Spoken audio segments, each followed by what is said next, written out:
Olá, este é o Resumo Dinâmico, uma série de videoaulas que abordam de maneira resumida, porém clara e direta, autores e teorias que revolucionaram o modo de pensar e contribuíram para o mundo ser como ele é hoje. A aula de hoje é sobre o filósofo inglês Thomas Hobbes.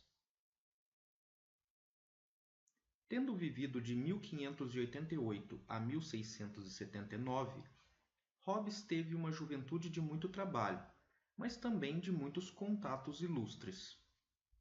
Chegou a ser professor particular de condes ingleses e inclusive do futuro rei Carlos II.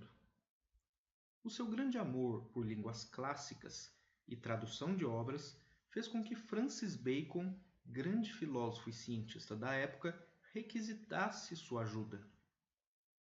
E em uma de suas inúmeras viagens ao exterior, estabeleceu amizade com o grande Galileu Galilei, e do reconhecimento da genialidade desse físico italiano, surgiu também a sua vontade de ser um novo Galileu, mas da filosofia moral e civil, quer dizer, do funcionamento do todo social.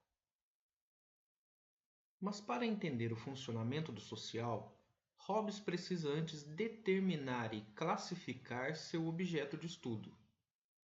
Partindo de suas observações, existem três tipos de corpos: os corpos naturais e não animados, que são os objetos de estudo da física, da geometria, os corpos naturais e animados, onde se inclui o homem,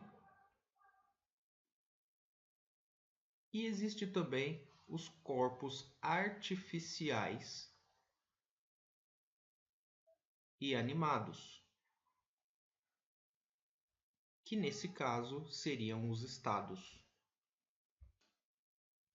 Um estado é como um corpo artificial porque deriva do conjunto dos homens se relacionando e prestando obediência a, digamos, uma cabeça, que é o governante.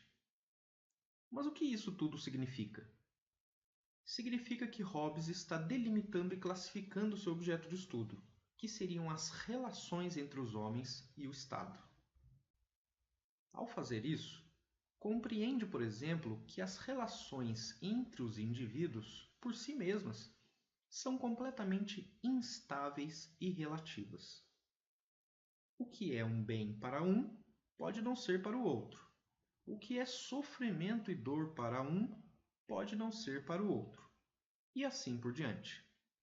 Mas ao perceber que todos os valores morais seriam relativos e convencionais, como se poderia construir uma vida social estável, ordenada e legítima?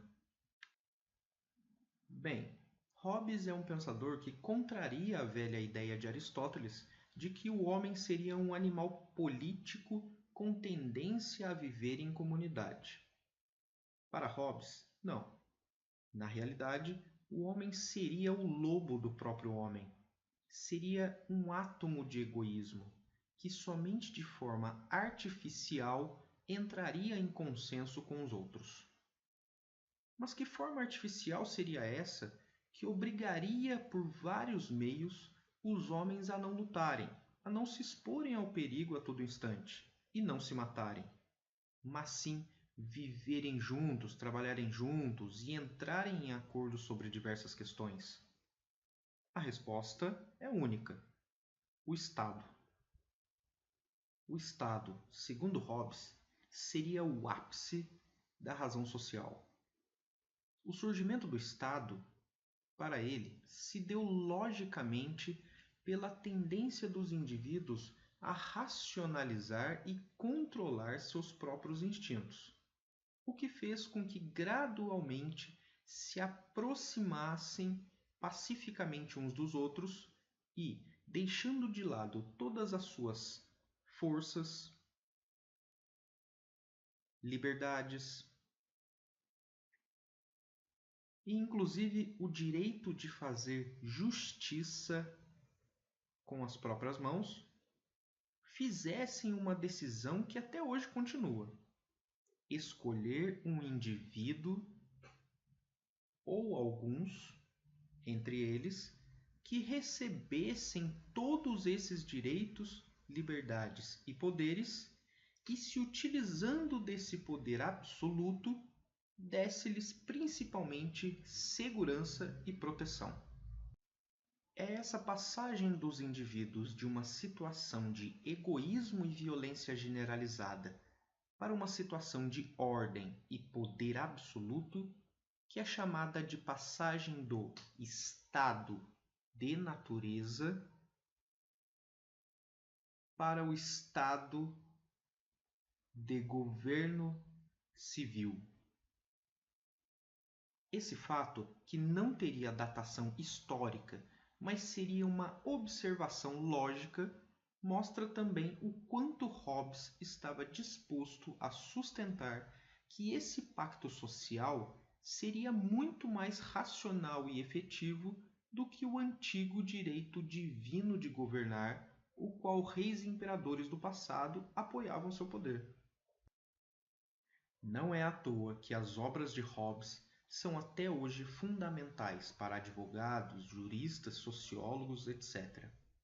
Elas não apenas levam a pensar hoje sobre o poder absoluto e legal do Estado em interferir em todos os assuntos particulares, mas também nos leva a pensar o que aconteceria se nos rebelássemos completamente contra o seu poder absoluto. Poderíamos regredir ao estado de natureza? Obrigado por ter nos acompanhado até aqui. Te espero no nosso próximo resumo dinâmico.